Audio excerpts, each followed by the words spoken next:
The season's come to an end, bit of a roller coaster, lots of highs and lows, good and not so good memories, but in the end, overall, it was the highest finish that we've achieved since starting back in 2015. Very pleased that we've made progress again and we've moved forward in terms of our finishing position. Obviously, we'd have loved to have been in the playoff mix at the end, but the fact that we were pushing for that until the last game or two, I think, is big credit to the players and the management. And overall, as I say, it's progress each season. That's what we're looking to do.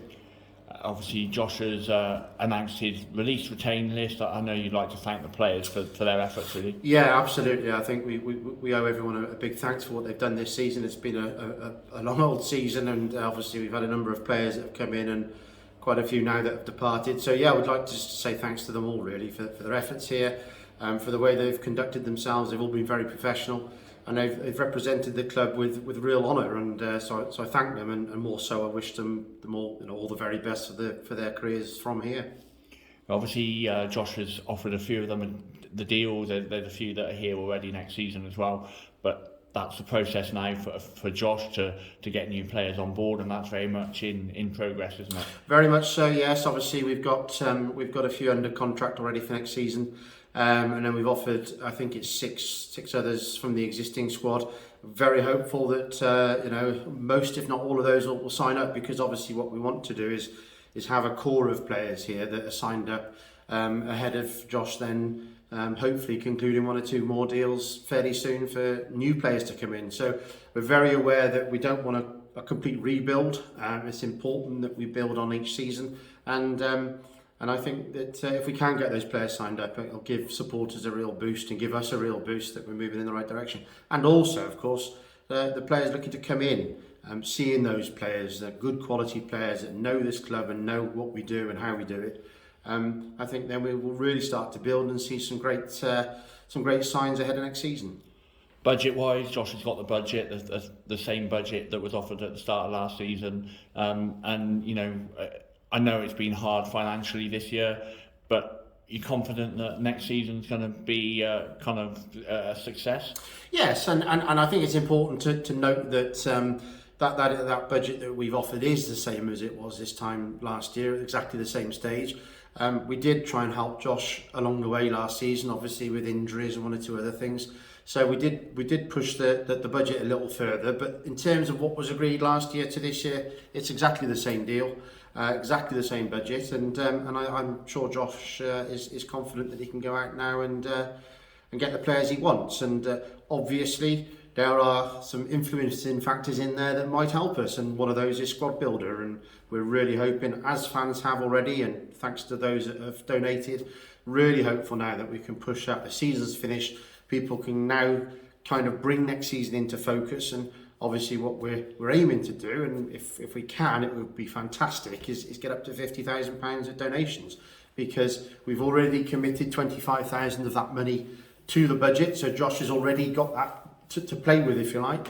If we could put another 25,000 on the top or more, fantastic. That means we can push on and really help Josh build an even better squad for next season.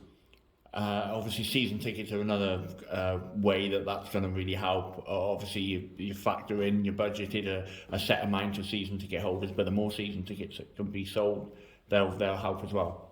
Yeah, and I think it's again important to point out that this season, or this time last year when the budgeting was taking place for this season, post-COVID, extremely difficult to put a figure on where attendances might have been and just how people might come back from that terrible period of time. And I won't lie, we've been a little bit short on attendances against the budget, which has been disappointing.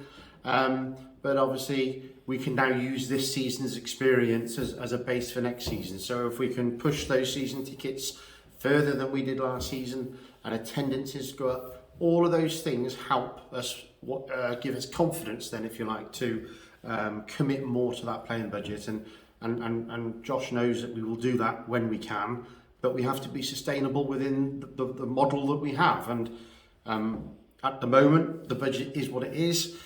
We're not pretending that it's the best or the worst, but it's what we as a football club can afford right at this moment. As we touched on earlier, it's at the highest finish since the club formed in 2015. It's been a good old journey. There's been a lot of highs, 2 trips to Wembley. You know, there's a lot to look back on. We've come a long way, haven't we? We've come an awful long way, and I think we were recalling last week in terms of 7 years ago since we picked up the infamous ice cream bucket of keys and we set all the alarms off and all that sort of jazz. But yeah, it's been an incredible journey, and those first 3 years, obviously 3 promotions, probably propelled us, looking back now with the benefit of hindsight, probably a little bit too far too quickly, and there was always going to be a spell where, or a period of stability and where that growth is stunted a little bit, and we've probably had that now for the last 2 or 3 years. But if you'd have told us 7 years ago that we would be playing football, what would this be, going into our 4th season in the National North, I don't think anybody would have believed it. And I think the majority of supporters have their feet on the ground and they understand that we are still very much in our infancy as a football club, as Hereford FC. So we everything we do, we have to keep in perspective, and certainly that's one of them. We are still in our infancy, we are still learning, we haven't got everything right,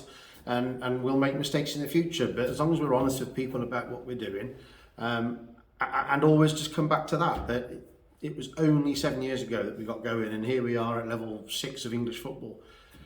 I think certainly some people do forget that at times.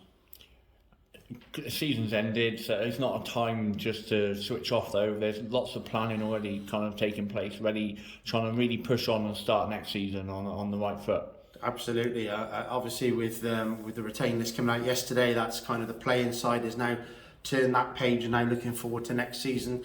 You know, I know you are all very, very busy in the office planning with season tickets and ahead of their release, and just the maintenance of the football stadium, all the projects and the fundraising we've got going on over the summer. Nothing stops, and before long we'll be kicking off again on a pre-season friendly on a Saturday afternoon and wondering where the summer's gone. But I think a football club probably is, in terms of the staff, are probably busier in the summer months than the rest of the season, and the season itself is busy enough, but the summer months is where the real work goes on, planning ahead to make sure that our supporters get the very best team, stadium, club to look forward to next season. And I think we should all thank the staff for that, because they do a fantastic job.